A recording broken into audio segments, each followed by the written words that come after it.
Pour qu'on fasse ensemble la paix avec l'intelligence artificielle. On en a entendu parler. Ici, au MIC, il y a pas mal de taf aussi sur l'intelligence artificielle. Aujourd'hui, on va plus se focaliser sur GitHub Copilot. Alors, dans cette salle, aujourd'hui, est-ce qu'il y a des gens qui l'utilisent déjà, GitHub Copilot? Ouais, une personne ici. Super. On pourra peut-être discuter et voir un peu si tu as les mêmes ressentis que moi là-dessus. Aujourd'hui, l'idée, c'est de vous faire un petit tour de propriétaire de ce nouveau, enfin, de cet assistant d'intelligence artificielle et voir un peu comment ça fonctionne. Et si j'arrive à passer la page. Oui, voilà. Un tout petit peu d'auto-promo avant de commencer. Donc, moi, je suis cofondateur d'Apps42. On est une agence digitale en France, 360. On est en full remote. On est en particulier expert en développement mobile de A à Z. Donc, on fait le back, le front, le design, mais sur les stores, etc. Nos technos, aujourd'hui, c'est Flutter, PHP Symfony. Et vous verrez que c'est Flutter ici qu'on va utiliser pour faire les exemples de code. Flutter, mais avec un peu plus de choses, vous verrez. On fait aussi des formations autour de ça, l'audit de code. On édite aussi nos propres logiciels. Bref, on fait pas mal de choses autour de l'informatique. Donc là, l'équipe, c'est moi-même, Vincent sur le back et Chloé sur le market et la com. Donc passons directement aux choses sérieuses. Et qu'est-ce que GitHub Copilot? Donc qu'est-ce que c'est? Donc c'est, selon le site internet, un AI pair programmer. Donc prenez GitHub d'un côté, GitHub que la plupart des gens connaissent, qui est un repo sur lequel le protocole Git est utilisé, qui contient des millions, probablement des milliards de lignes de code, qui sont librement hébergées, elles sont triées, taguées, documentées, tout sagement au même endroit, et en plus, il y a beaucoup de code grâce à l'open source, qui est publiquement découvrable par n'importe qui, et aussi par des logiciels d'intelligence artificielle. Donc, vous prenez GitHub d'un côté et vous prenez OpenAI de l'autre. Donc, OpenAI, ils sont très connus depuis quelques mois car c'est la boîte. Au départ, c'était une organisation non, qui ne prenait pas d'argent, mais finalement, je crois qu'ils en prennent quand même un peu finalement. Donc, c'est la boîte qui fait ChatGPT, donc ChatGPT 3 et 4, qui sont basés sur le Large Language Model, LLM, GPT-3. Il se trouve que GitHub Copilot, qu'on va voir un peu plus tard, est basé exactement sur le même modèle de langage. Donc, c'est pour ça qu'on peut se dire que GitHub Copilot, c'est une sorte de ChatGPT pour le code. En gros, derrière, ça n'utilise pas ChatGPT directement, car ChatGPT a été entraîné et, disons, orienté pour pouvoir parler comme un humain parlerait. Il est basé sur Codex. Codex, qui est une sous-entité de GPT-3 et qui permet de transformer du texte en langage naturel vers du code. Donc, vous verrez ici que c'est ça qui va se passer. Donc, vous prenez ces deux boîtes qui apparemment n'ont rien à faire ensemble, et puis vous vous faites racheter toutes les deux par Microsoft. Microsoft, qu'est-ce qu'ils savent bien faire? Ils savent bien faire du profit. Du coup, ils ont trouvé un moyen, somme toute intelligent, d'utiliser ce que savait faire l'intelligence artificielle du côté d'OpenAI. Et qu'est-ce qu'on pouvait faire de GitHub qu'on a racheté 10 milliards et qui ne nous rapportait pas un rond? On va créer GitHub Copilot pour gagner de l'argent avec. Donc, en gros, GitHub Copilot, qu'est-ce que c'est? C'est la puissance de ChatGPT. J'imagine, est-ce qu'ici, vous avez au moins essayé de parler à ChatGPT, voilà, donc vous voyez à quel point ça répond de manière naturelle et humaine d'un côté, donc utiliser cette puissance d'intelligence artificielle d'une certaine manière, avec la base de données librement accessible et d'autant plus librement accessible qu'elle est à eux, de GitHub. Et donc aujourd'hui, vous avez ce truc qui est entraîné sur GitHub et qui sait parler comme ChatGPT. Donc qu'est-ce que c'est et comment ça marche?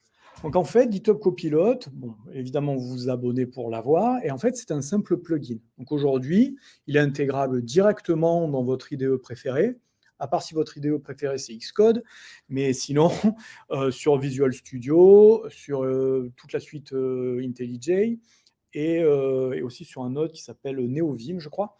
En fait, j'ai vu que des gens ont commencé à l'intégrer dans Xcode, mais ce n'est pas un plugin officiel aujourd'hui. Donc qu'est-ce que ça fait?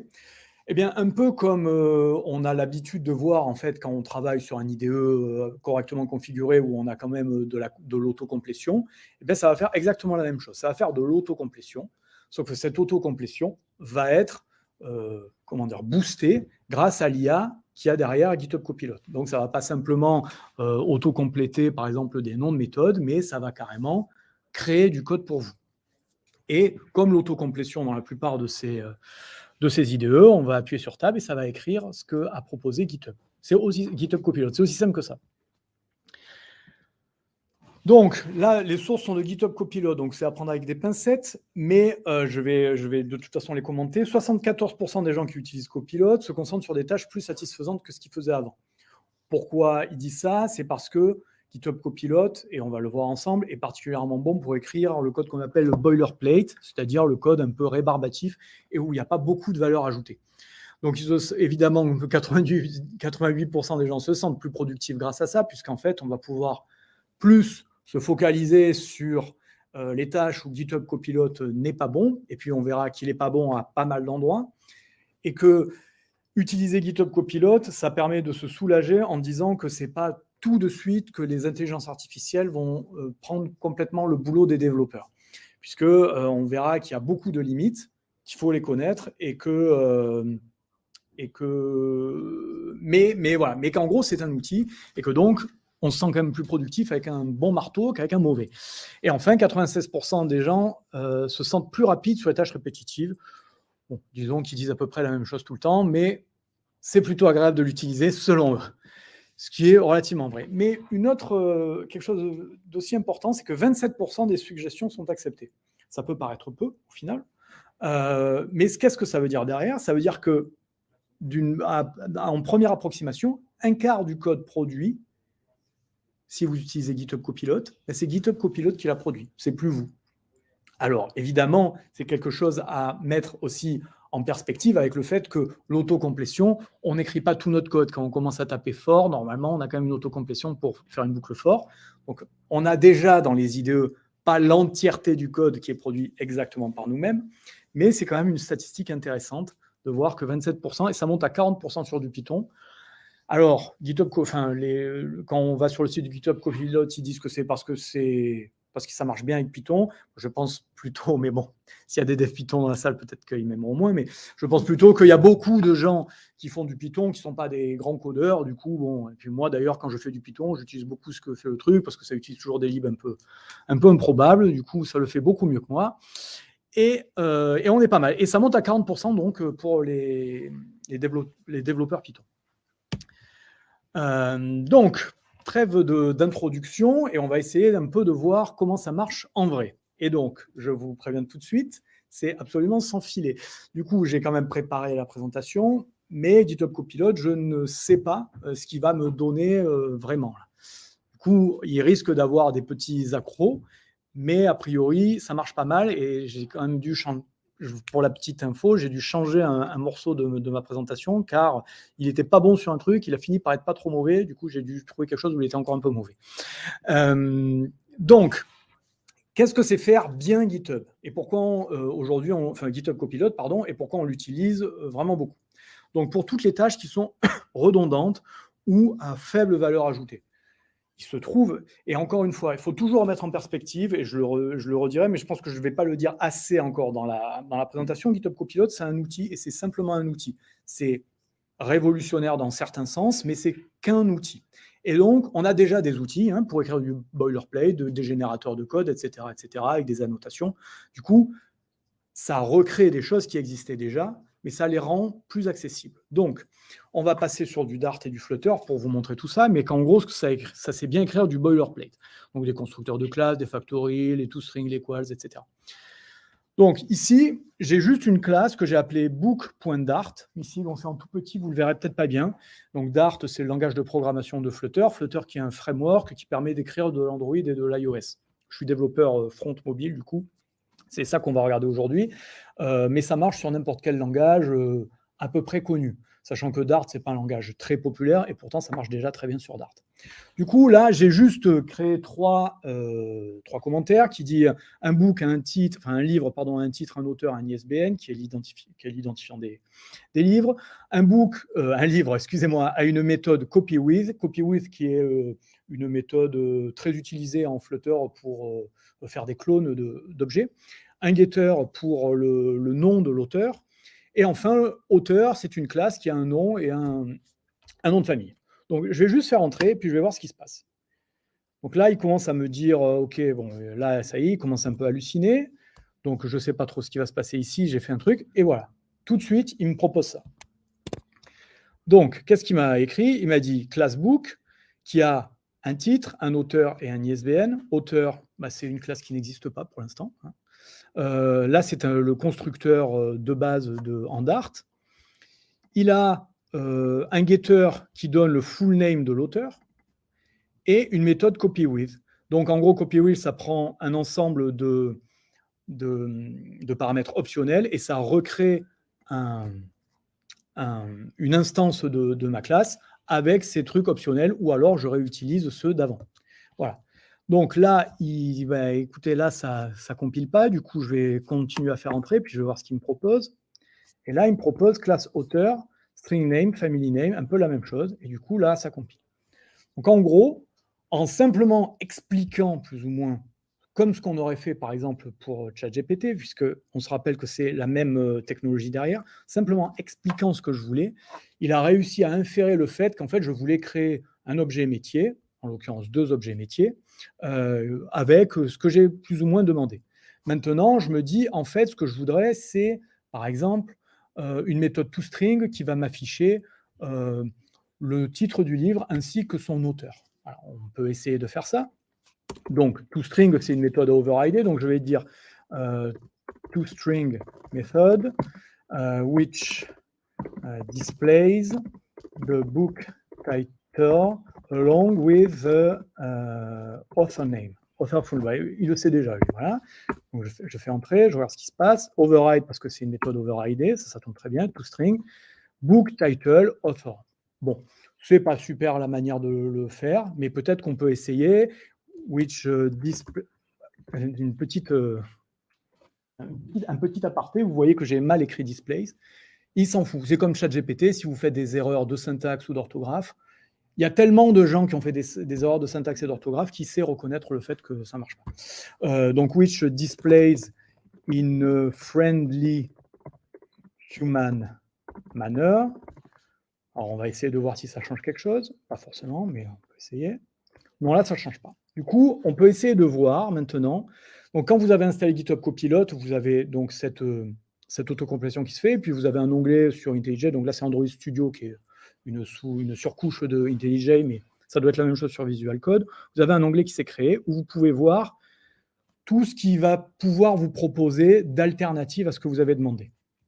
Donc là, on refresh pour qu'il récupère des complétions, et on regarde s'il a d'autres choses plus intéressantes. Donc, il a...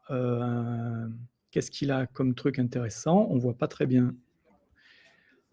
Donc, voilà. Par exemple, dans cette solution-là, vous voyez ici, enfin, c'est un peu petit, dans cette solution-là, il a dit, bah, plutôt, on pourrait faire celle-là, qui est quand même plus sympa à lire. Title by quelque chose. Et ici, c'est en allant voir les autocomplétions qu'on a vu des choses alternatives et qui pouvaient nous intéresser plus. Donc, ça, c'est quelque chose d'intéressant à voir quand on travaille avec GitHub Copilot aussi. Autre exemple intéressant, la plupart du temps, on n'a pas forcément envie d'expliquer ce qu'on veut faire quand on veut avoir un objet métier, mais on a reçu du back-end un Swagger qui va nous donner, disons, la forme d'un JSON qui contient les informations de l'objet métier. Donc, on va prendre simplement ça. Donc ça, j'ai récupéré ça d'un Swagger, disons, et je vais le mettre dans une classe user. Du coup, je vais juste créer... Je vais mettre en commentaire simplement ce que j'ai reçu, voilà, vraiment brut de décoffrage, et je vais commencer à taper classe user. On va voir ce qu'il me fournit. Vous voyez en bas que ça tourne un peu à chaque fois, et hop, il m'a fourni quelque chose. Donc on va vérifier si c'est quelque chose d'intéressant par ça. Donc j'avais un ID, un name, un username, un email et une adresse qui est un autre objet. Donc j'ai ID, name, username, email, adresse. avec encore un copy with, parce que sûrement et puis vous verrez qu'il se sert beaucoup du contexte dans lequel vous travaillez, donc sûrement qu'il a utilisé le contexte d'avant pour savoir qu'il fallait que moi j'aimais bien me faire des copy with et un toString, et une adresse. Donc l'adresse, je vais faire de la même manière ça, et j'ai ici mon adresse. Bon, c'est bien, sauf que là, aujourd'hui, là, j'ai pas quelque chose pour pouvoir prendre ce JSON et en faire mon objet métier. C'est pas grave, qu'est-ce que je vais essayer de faire? Je vais essayer de créer une factory from JSON. Voilà, je tape juste ça et on va voir s'il est capable de faire quelque chose. Voilà. Donc, factory, c'est un mot-clé sur Dart qui est un constructeur nommé, en fait. Donc là, je nomme mon constructeur from JSON, sur lequel je lui passe une map de string dynamique, qui est la forme des JSON quand on les décode en Dart, et ça commence à me créer plus ou moins, en tout cas, le squelette de ce que je vais attendre d'un backend. Et ça sera pareil pour adresse, où là, je vais taper pareil from JSON. Il sait déjà que je vais vouloir taper ça, du coup, il me le met, et il me calcule la factory. Aujourd'hui, et donc là, on a notre objet métier qui a été créé, simplement en partant du JSON fourni par un backend. Donc voilà en quoi GitHub Copilot est extrêmement fort. Parce que typiquement, ce genre de bonnes pratiques, copy with, etc., on a souvent tendance à se tromper en les écrivant. Or, c'est quelque chose qui est vraiment très, très utilisé dans l'industrie. Donc, lui se trompera beaucoup moins que ce que vous trompez sur ce genre de choses qui sont beaucoup utilisées. Donc, pour les tâches redondantes, on a vu ce que ça allait faire GitHub Copilot. Maintenant, GitHub Copilot, comme ChatGPT, si vous avez pu vous en rendre compte aussi, il sait très facilement traduire quoi que ce soit dans n'importe quelle langue qui est à peu près raisonnable. Donc, on peut faire des commentaires en français plutôt que de les écrire en anglais si on ne maîtrise pas la langue de Shakespeare. Et on peut aussi traduire tout un tas de choses à la volée. Donc, on va... attendez, je reprends là, et on va essayer de voir ce que ça veut dire. Donc là, je me suis créé une classe i18n qui contient un ensemble de clés avec des valeurs. Il n'y a pas plus que ça, et j'ai appelé ça translations. Et en clé ici, j'ai mis en, qui est le code de l'anglais. Donc je vais juste faire entrer et puis voir ce qu'il me propose. Ok, donc il a probablement compris, ou alors que le français c'est très utilisé, et donc, a priori, on part sur du français. Donc, bonjour le monde, bonjour, au revoir, bienvenue, j'adore être ici. A priori, c'est pas mal. Pour voir que j'ai pas trop triché, welcome to DevFest Mons. I love being a speaker in Mons. Voilà, par exemple. On relance. Et j'adore être speaker à Mons. Bienvenue au DevFest Mons. Donc je vais continuer et dire, en fait, je veux en danish. Voilà. Par exemple, en danois. Pourquoi pas? Ah, il me le fait en danois. Alors, je lis assez mal le danois, donc bon, je ne sais pas. Mais sinon, je le veux en allemand. Parce que je vais écrire en français, parce que je ne sais plus comment je dis German en anglais. Ça me l'écrit en allemand. Et je peux même aller plus loin, je peux dire, je le veux en Klingon, si je veux. Alors, il réfléchit un peu plus. Alors là, il n'y arrive pas. Hier, il y arrivait. Du coup, non, là, il n'y arrive plus. Je vais aller voir dans les suggestions parce que s'il considère que ce n'est pas assez possible, il ne va pas le proposer tout de suite, mais on peut aller le retrouver parfois dans les suggestions. Donc, on va essayer de voir s'il arrive à traduire en Klingon ce genre de choses. Donc là, ça tourne, ça tourne. Ah ben voilà, donc a priori, il arrive à faire quelque chose en Klingon ici. Alors là, déjà, mes connaissances étaient limitées en danois, mais en Klingon encore plus. Mais du coup, on a quelque chose en Klingon. Je ne suis pas sûr, parce que là, c'est exactement le même texte ici et ici. Donc, ça marche que moyennement, mais il essaye quand même. Vous verrez que essayer, c'est parfois pas top. Hein, et il faut faire attention, justement. Pour les tâches simples, répétitives, toujours les mêmes, c'est bien.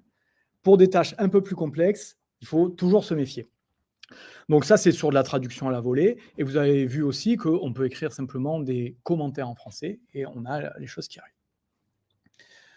arrivent.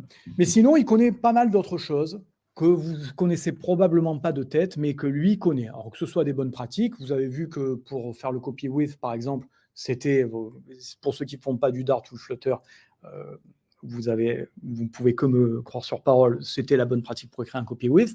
Mais voilà, tout ce genre de choses, ça s'est fait. Mais aussi, tout des constantes qu'on veut pouvoir avoir rapidement sans aller chercher sur Internet. Par exemple, les mois de l'année.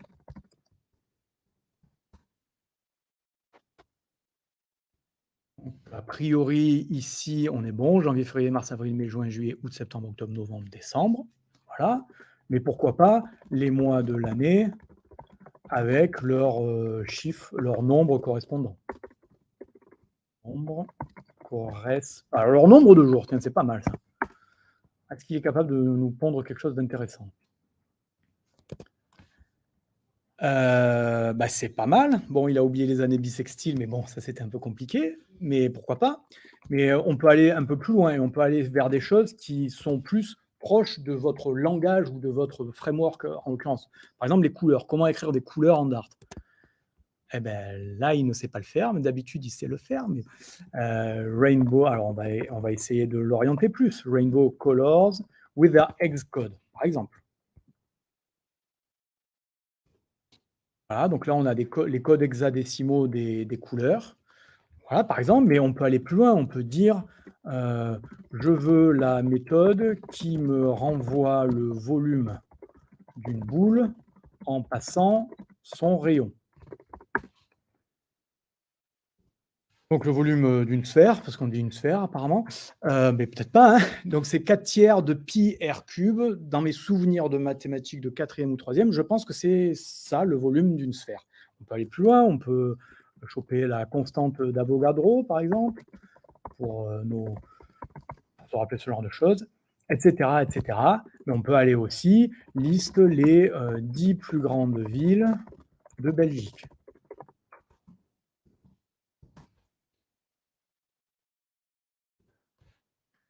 Alors, je ne suis pas belge non plus, vous me direz. En tout cas, Mons fait partie de ces 10 villes. Donc, après, ce sont des villes qui me parlent, donc j'imagine que ce doit être des grandes villes de Belgique. Ensuite, voilà, on a pas mal de choses où la latitude et la longitude de New York. Voilà. Tout un tas de... Alors, c'est pas un double, c'est plutôt une liste de doubles. Voilà. Tout un tas de choses, plutôt que d'aller les chercher, on peut tout à fait les avoir tout de suite. Ce genre de choses qui sont aussi très facilement utilisables pour avoir, par exemple, des fausses données, des mock données, etc. C'est très rapidement utilisable et surtout pour commencer à travailler sans aller chercher à droite à gauche. Disons que depuis que GitHub Copilot est sorti, je ne sais pas si vous avez vu passer des articles, mais l'utilisation de Stack Overflow a baissé en flèche. Parce qu'en fait, on a une sorte de Stack Overflow intégré à notre IDE maintenant. Donc, voilà. Donc ça, c'est pas mal. Et ensuite, maintenant qu'on a bien rigolé avec des choses, disons, qui sont utiles, mais pas forcément game changer, on va voir que GitHub Copilot, a priori, si vous n'utilisez pas quelque chose de complètement cutting edge ou de complètement fermé, puisqu'il utilise les données publiques de GitHub à la base, il va connaître probablement comment utiliser votre framework. Donc, pas forcément comment l'utiliser mieux que vous, mais peut-être vous proposer des choses que vous n'avez jamais vues et surtout, aussi et surtout, aller plus vite sur pas mal de points et de tâches. Donc là, ici, moi, je vais vous montrer un peu de Flutter, en l'occurrence. Donc là, j'ai mon émulateur qui est lancé. Et donc, pour ceux qui ne connaissent pas, là, je crée une application qui est lancée. Et l'écran principal, ça va être une classe qui s'appelle écran. Bon. Sur cette classe écran, j'ai dit cet écran display donc une image centrée dans une carte avec un titre en dessous. L'image, c'est un placeholder que j'ai dans mes assets. Donc ici, j'ai un placeholder que j'ai mis dans mes assets. Un floating action button, donc c'est les boutons que vous avez en bas pour lancer les mails, etc., qui affiche une snack bar, c'est-à-dire un truc en bas qui est aussi présent en bas de l'écran. Et si je clique sur snack bar, ça dit bonjour Mons.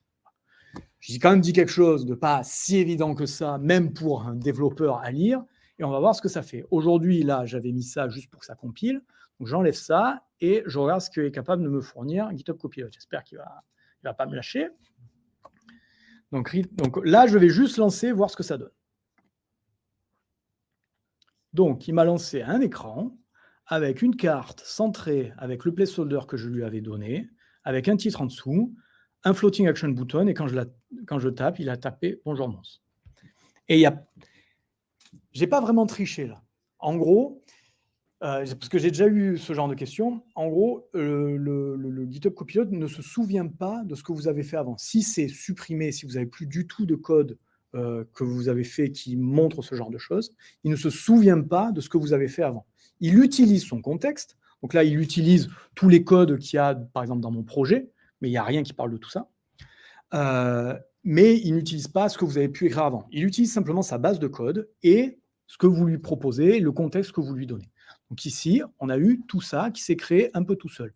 Et pour quelqu'un qui utilise Flutter, bah, c'est assez raisonnable la manière de faire. Mais aujourd'hui, bon ben voilà, je veux aller plus loin. Là, j'ai juste un texte qui dit Hello World ici en petit. En fait, je veux que. Alors qu'est-ce que j'ai fait là? Je me suis trompé. Voilà. C'est parti. Donc je veux the title is in bold and in large font. Voilà. Je n'irai pas plus loin parce que j'ai font size parce que je suis gentil. Je n'irai pas plus loin. Je n'ai pas envie d'expliquer pendant 2 heures ce que j'ai envie de faire. On va voir ce qu'il fournit. Alors je ne sais pas. On va voir tout de suite. Voilà. Donc là par contre il a utilisé title. Il n'a pas bien compris que je voulais utiliser autre chose. D'un côté je crois que je lui ai rien dit. Alors, en fait, je ne veux pas title ici, je veux Danish translation of the sentence. Je vous aime tous. Voilà. On va voir s'il est capable de fournir quelque chose. Donc, on peut avancer comme ça. Typiquement, le fond, je le trouve un peu terne. Donc, je vais dire ici que je veux un fond de background color is a shiny red. Alors, est-ce qu'il y a... Non, il ne veut pas. Alors, je vais un peu l'aider. Du coup, je vais dire, bon, il se trouve qu'il y a background color. Est-ce qu'il est capable de faire quelque chose? Colors.red. Alors, OK, bon, c'est pas mal, mais bloody red, par exemple, est-ce que tu vas me donner quelque chose d'un peu plus intéressant que ça? Non? Oui ou pas? Ah, color red 900, qui est peut-être un peu plus bloody que ce qu'on a. Ou alors, on a deep purple, par exemple.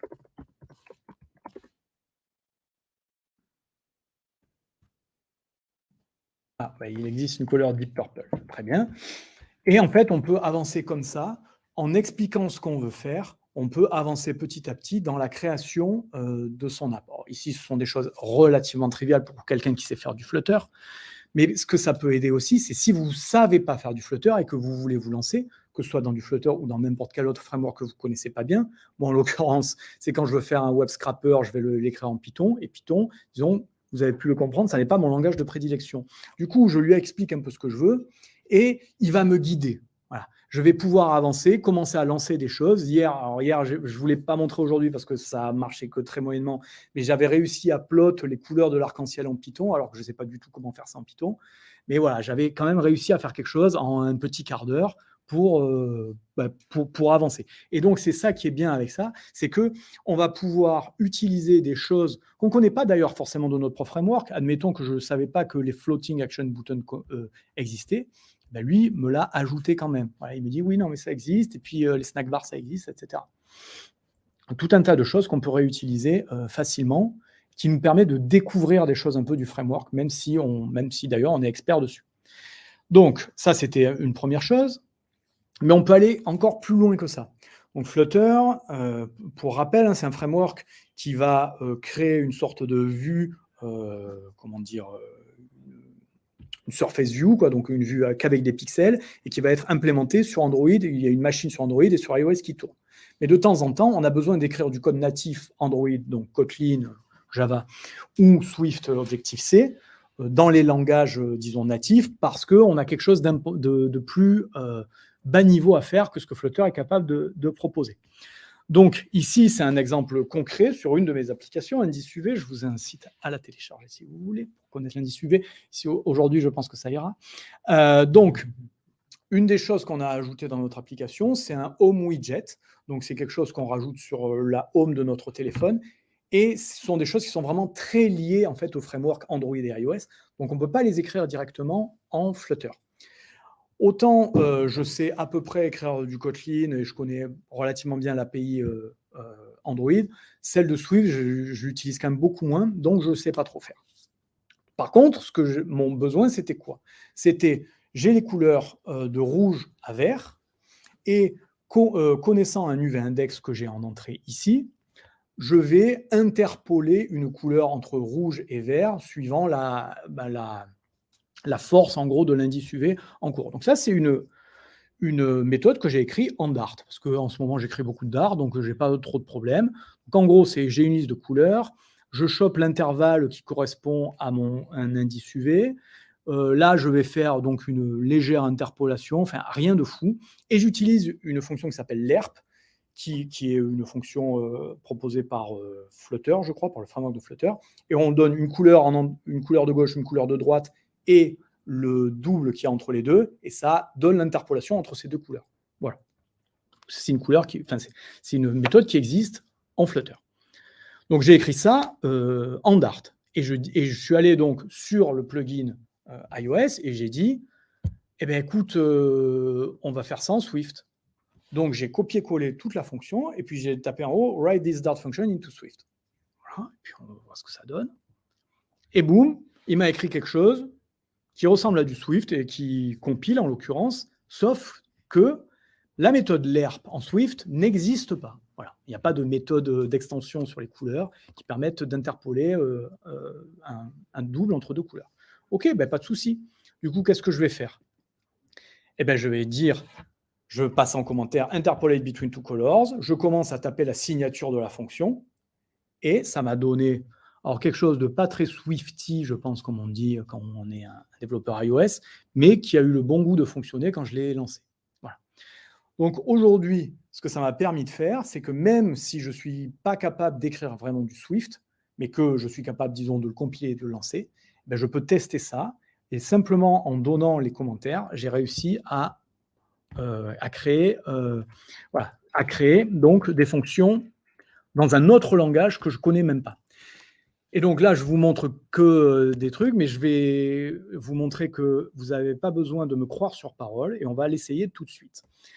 Donc, j'ai une classe algo ici qui écrit une recherche binaire. Donc, j'ai une liste d'entiers qui sont triés, et j'ai une cible, et ça me renvoie -1 si l'élément n'existe pas, ou son indice si ça existe.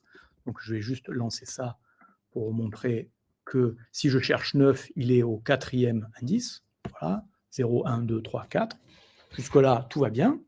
Et qu'est-ce que je vais faire aujourd'hui? En fait, j'ai besoin de l'écrire en Swift, ça là. Donc, j'y vais un peu comme un bourrin, je prends ma fonction. Et là, donc, il faut bien comprendre que je suis dans un projet Flutter écrit en Dart. Donc, il n'y a pas du tout d'idée de Swift ici. J'ai simplement créé un fichier vide que j'ai appelé algo.swift, qui est l'extension des fichiers Swift sur iOS. Et là, je vais juste dire, donc je sais comment simplement écrire un commentaire en Swift. Voilà, c'est comme ça. Et là, je dis write this Dart method into Swift. Voilà, hop. Et là, je fais un commentaire sur plusieurs lignes. Je tape ça, il sait finir, et là, j'attends. J'attends évidemment, et ça ne marche pas. Je vous disais, c'est un peu... Il ne veut pas. Il ne veut toujours pas. Alors, je sais comment lancer une fonction. Je sais ce que c'est le mot-clé fonction. Donc, je vais faire func. Est-ce que ça va mieux marcher? Alors, vas-y, tu peux le faire.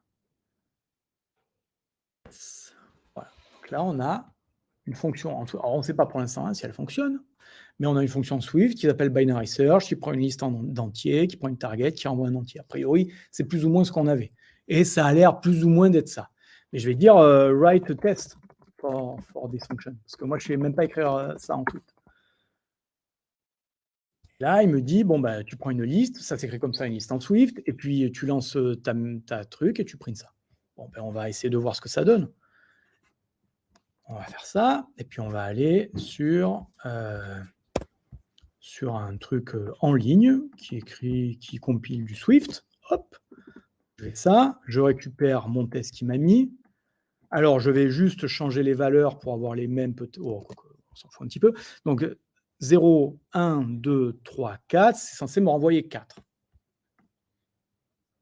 Ça m'a renvoyé 4. Donc, Alors, on sait pas, il faudra faire des tests un peu plus précis, mais ça m'a quand même écrit une fonction qui est syntaxiquement juste en Swift, qui a l'air de faire ce qu'on lui demande de faire, et en plus, ça m'a écrit un petit test pour que je le vérifie. Et je ne sais pas écrire du Swift. Alors, je sais un peu écrire du Swift, mais ça, c'est une autre histoire, mais peu importe. Donc voilà, aujourd'hui, tout ce qu'on peut faire avec GitHub Copilot et à quoi ça sert en gros. Ça sert à aller plus vite sur pas mal de tâches rébarbatives, ça sert à explorer des endroits qu'on ne connaît pas en Swift, etc. Je vais aller un peu plus vite parce que j'ai pris beaucoup de retard apparemment. Où est-ce que c'est moins bon? Du coup, GitHub Copilot, faut pas oublier, c'est un outil, pas une baguette magique. Comme le feu au nucléaire, c'est ce qu'on en fait qui est bien ou pas. Donc, il faut se rappeler que GitHub Copilot ne comprend rien. Quand ChatGPT est sorti, on s'est bien rendu compte qu'au début, ça avait l'air super bien, et puis en fait, au bout d'un moment, on se rend compte que ça dit n'importe quoi parfois. Bon, ben, c'est pareil pour ChatGPT. C'est la même chose pour GitHub Copilot que ChatGPT. Ça ne comprend pas ce que ça fait. Ça donne simplement la suite du programme qu'il estime être la plus probable par rapport à ce que vous écrivez. Donc, il n'y a aucune garantie de sécurité, d'absence de bugs, etc. Et les GitHub Copilot vous le dit bien quand vous le téléchargez d'ailleurs. Mais si vous ne me croyez pas, vous écoutez Yann Lequin, qui est un peu le maître du game, qui a gagné le prix Turing parce que c'est lui qui a inventé un peu ce genre de choses. Il le dit lui-même, autorégressive LLMM, suck. Voilà, donc je ne peux pas mieux le dire que lui. Ils sont bons pour Writing Assistance, First Draft Generation, Stylistic Polishing, Code Writing Assistance. C'est exactement ce que je vous ai dit avant. C'est bien pour écrire du boilerplate, Writing Assistance. First Draft Generation, c'est bien pour explorer des nouvelles choses que vous n'avez jamais vues. Stylistic Polishing, c'est bien parce que ça connaît les bonnes pratiques et pour vous aider à écrire du code. Mais c'est pas bon pour écrire des choses factuelles et consistantes, parce que hier, j'ai testé, par exemple, certaines choses et ça ne m'a pas donné exactement la même chose aujourd'hui. Taking into account recent information, ça se base sur GitHub, mais peut-être que la dernière fois qu'ils ont fait tourner le truc, c'était il y a 6 mois. Donc, tout ce qu'il y a eu depuis 6 mois, bah, ça ne marche pas. Behaving properly, ça, on va le voir tout de suite. En gros, ça utilise beaucoup le contexte de programmation dans lequel il est. Donc, si vous utilisez, vous, des mauvaises pratiques, ça va utiliser des mauvaises pratiques. Et enfin, pour faire des maths, et on va aussi voir à quel point ce n'est pas très bon pour faire des maths. Donc, GitHub fait surtout comme vous. Qu'est-ce que ça veut dire? Ça veut dire que moi, ici, j'ai une classe que j'appelle ugly. Voilà. Où en gros, là, ça ne suit aucune bonne pratique de Dart. C'est-à-dire que le nom de classe, il n'a pas une majuscule. On fait un late final, c'est-à-dire un paramètre lazy alors qu'il n'est jamais créé, ou alors qu'il n'a pas besoin d'être créé, il n'aura pas besoin d'être late. C'est un dynamique alors que c'est plutôt une mauvaise pratique de mettre des dynamiques quand on sait quel est le nom de l'objet qu'on va utiliser. Et enfin, ça implémente mal equals et hashcode, parce que equal, c'est par rapport au name, et hashcode, ça vaut 1. Donc, si vous mettez ça dans une map, ça va casser votre map, par exemple. Donc, c'est un très mauvais code. Maintenant, moi, j'ai écrit ça, parce que je suis un très mauvais dev Dart. Mais du coup, moi, j'ai fait ma classe car, je vais faire ma classe plain. Et qu'est-ce qu'il va faire, lui? Il va écrire la même chose que vous. Vous avez écrit du mauvais code, il va écrire du mauvais code. Voilà. Alors, on peut essayer peut-être de dire write a plain class following the Dart Flutter best practices. Alors, on va commencer à taper classe. Juste classe. Est-ce qu'il est capable de mettre une majuscule juste en faisant ça? Je ne sais pas. Non. Et qu'est-ce qu'il a fait de différent? Ben, il n'a rien fait. Alors, c'est pour ça que ce n'est pas très consistant, mais ça revient à ce que disait Yann Lequin. De temps en temps, il arrive à enlever le late, ou il arrive à mettre une majuscule sur le plain, suivant un peu comment vous avez expliqué comment vous vouliez le truc. De temps en temps, il y arrive. Et voilà. Donc, ça peut être dangereux. Ça peut être dangereux, surtout quand on est un dev pas très expérimenté sur toutes ces technologies. Parce qu'on a l'impression que ça va coder du bon code à notre place, comme on pense que ChatGPT va être capable de faire de bonnes choses à notre place, mais pas forcément. De la même manière, alors, j'avais un algorithme qui arrondissait aux 10 minutes les plus proches avant. Donc, avant, il se trompait. C'est-à-dire que si on écrit 12h37, on veut que ça sorte 12h30, par exemple. Ou si on écrit 01h23, on veut que ça sorte 01h20. Et en fait, quand je lui demandais de faire ça, il se trompait, puisque, en gros, moi, j'avais juste écrit les commentaires. Et ce qu'il faisait ici, c'est que il oubliait de padder left les heures et pas les dizaines de minutes. Du coup, plutôt que faire 0,1h37, ça donne 0,1h30, ça faisait ici, hop, tac. Alors, il se trouve que je l'ai retesté hier, il ne se trompe plus maintenant, il y arrive. Mais voilà, il mettait 1 heure comme ça et pas 0,1 heure. C'est des petits bugs, évidemment. Et ça, c'est pas critique. Mais c'est le genre de chose qui peut être critique dans un truc en production. Et donc là, voilà, là, en gros, ça nous a écrit quelque chose, mais c'est presque le bon truc, mais pas le bon truc. On va un peu plus loin, où là, j'ai commencé à écrire quelque chose, c'est compte de 1 à 1, puis de 10 en 10, puis de 100 à 100. Donc, ça ne veut pas dire grand-chose, mais peut-être un humain va comprendre que tu veux dire, OK, ça veut dire de 1, 2, 3, 4, 5, 6, 9, 10, 20, 30, 40, machin. Et on va voir ce que ça donne. Je ne sais pas. Alors, return nothing, d'accord, donc on va lancer void, puisque ça print. Qu'est-ce que ça fait? Ça m'envoie ça. On va essayer. Qu'est-ce que ça fait? Alors, count, donc il a appelé count. Donc, on va dire print de count, hop, de 100 par exemple. Là, qu'est-ce que ça m'a envoyé? Ça m'a envoyé qu'il ne faut pas print ce truc. Voilà, on relance. 1, 10, 100. Donc, ce n'est pas exactement ce que je voulais. Mais bon, peut-être que j'ai mal expliqué. Donc, je vais dire, bon, par exemple, 1, 2, 3, 4, 10, 20, 30, 40, etc. D'ailleurs, lui, il m'aide. Hop, et puis on va essayer de lui dire, bon, vas-y, écris-moi ça maintenant, parce qu'en fait, j'avais mal expliqué. Donc, je fais ça, et on va voir ce que ça lance. Alors, qu'est-ce que ça m'a fait? Count jusqu'à 200. Donc, c'était le max que je voulais. D'ailleurs, il a bien appelé le max. Donc, 1, 2, 3, 4, 5, 10, 20, 30, 40, 200, 800, 900.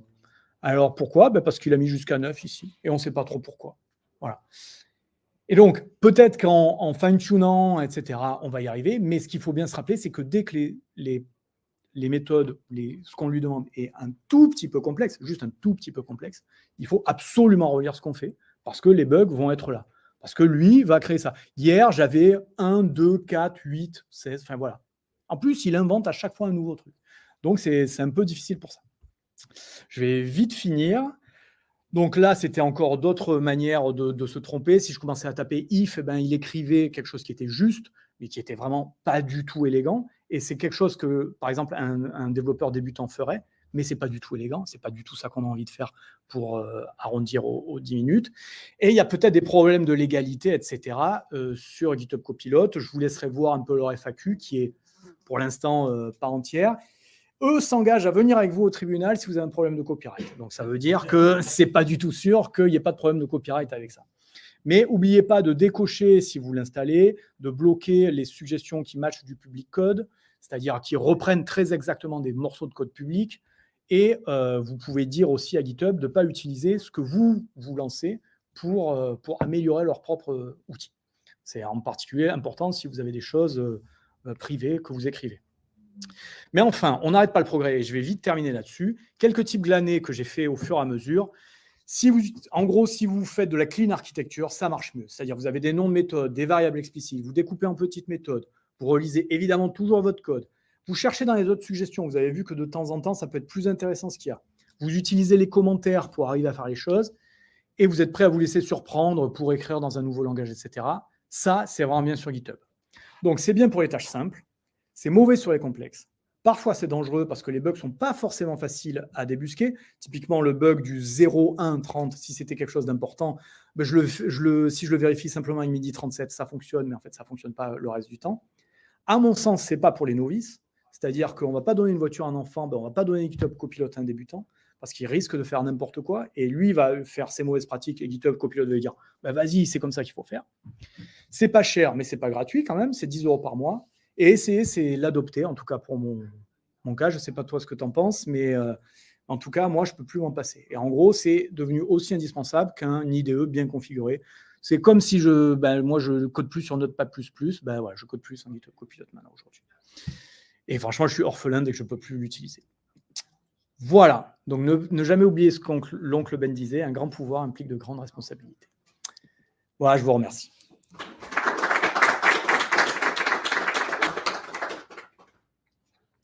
Je ne sais pas si vous avez des questions, si on a le temps un petit peu. Ouais.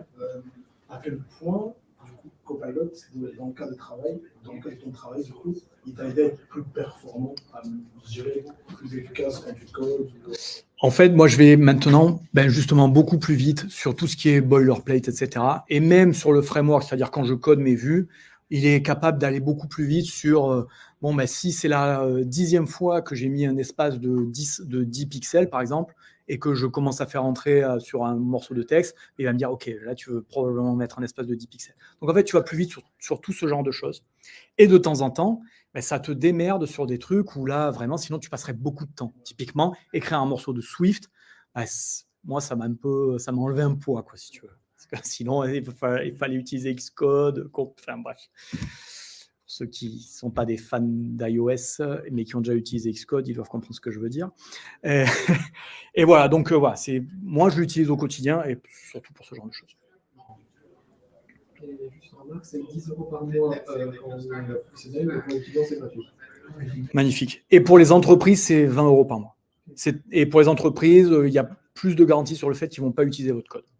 Excuse-moi, c'est quel framework en fait qu'on peut utiliser avec En fait, tu peux à peu près utiliser n'importe quel framework qui est assez connu. Si tu vas faire du Spring, si tu vas faire du Angular, typiquement, si tu vas faire n'importe quoi d'un peu connu, il y a tellement de code sur Internet open source qu'il va être capable de te fournir des choses. Pas forcément toujours pertinentes, mais voilà. Disons que moi, j'ai l'impression que Flutter, c'est beaucoup utilisé, mais je suis dev mobile d'un framework qui n'est pas tant utilisé que ça. Dart, ce n'est pas un langage très connu. Pourtant, il arrive à sortir des choses instantanément. Au niveau des tests, il arrive à performer bien dans les tests. On va faire des tests unitaires. Il paraît, mais je n'écris jamais de tests unitaires. C'est mon gros défaut. Mais oui, il paraît que ça t'écrit facilement des tests unitaires parce que c'est souvent rébarbatif à écrire. Ouais. Parce que c'est répétitif. Ouais, carrément. Oui. Toutes les tâches répétitives, si tu les fais bien au début, lui, il est capable de t'en fournir derrière. Et aussi, j'ai l'impression que là, il réécrit toujours dans le même fichier dans lequel tu étais. Est-ce qu'il est capable un peu de créer des fichiers, par exemple, non. Non. Factorer en splittant du code? Non, ça, j'ai pas expliqué. Ça, c'est pas vraiment faire de l'architecture. Faut écrire des classes et lui, il va faire de l'autocomplétion. Mais c'est tout pour l'instant. Il n'y a pas du tout de capabilities pour créer des fichiers, créer des archis, etc. Non, pas du tout pour l'instant. Il y a des nouvelles choses, je crois, qui sont en train de travailler dessus, mais pour l'instant, pas du tout.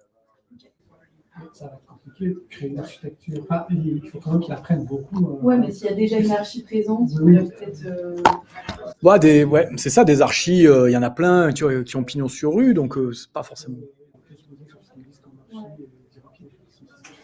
Je pense que ça commence à se mettre en place avec les nouvelles features. Par exemple, quand on fait un code React, on commence à créer son architecture. Il y a plusieurs méthodes. Mais je pense avec le slash workspace, maintenant, je m'avance peut-être à jamais utiliser, mais il y a moyen de faire ça. Peut-être. Et puis peut-être que c'est capable de générer du code qui génère du code. En fait, c'est pas peut-être, c'est sûr d'ailleurs.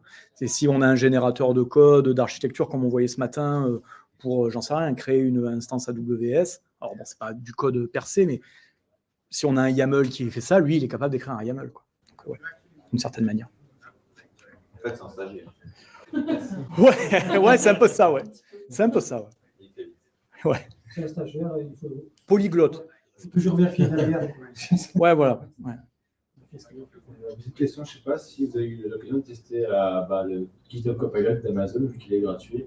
Non.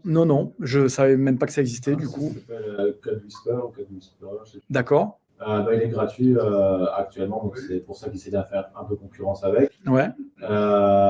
C'est efficace et garantit que c'est vraiment du GitHub public. Ouais. Parce que Microsoft, on n'est pas trop. Ouais, on ne sait pas vu qu'ils ont accès à tout. Parce que même, du coup, j'ai contacté interne, même eux n'ont pas eu la validation séculaire du public, donc c'est pour ça que. Ouais. Ça appartient quand même à Microsoft, GitHub. Donc, oui, ouais.